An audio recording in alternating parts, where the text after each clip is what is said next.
Pero mahirap po kasi yung ganun dahil hindi ko naman po alam yung pinagdadaanan niya. Napanood ko po yung video pero ayun, ang mai-offer ko lang is understanding dahil I mean, I've been there na yung talagang emotionally, physically talagang pagod ka talaga, mahirap talaga. Hindi pa naman po ako naka-experience na mag-walk out. Pero ako, sa totoo lang, in the future, for example, kung talagang alam kong physically, emotionally, hindi ko kaya, knowing myself, maaari siyang mangyari. But not intentionally eh.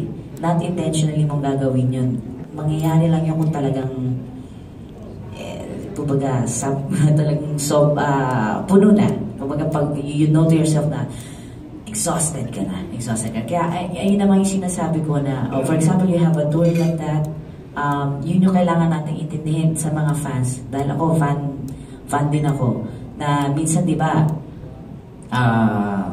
Celine Dion, Mariah Carey, sometimes they cancel shows pag talagang hindi nila kaya. Yun yung kailangan na intindihin kasi kesa naman talagang mapagod yung isang singer, napakahirap talaga. So if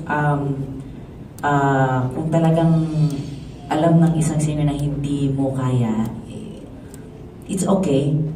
I guess in the future, maraming natututunan na, talagang pag naramdaman mong hindi mo kaya, mas better na i-move mo or mas better na i-cancel mo kaysa talagang mapupuno yung heart and mind mo na mapapagod pareho.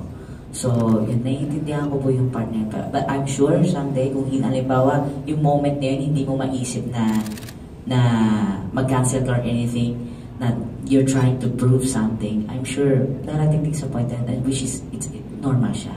Normal lang po.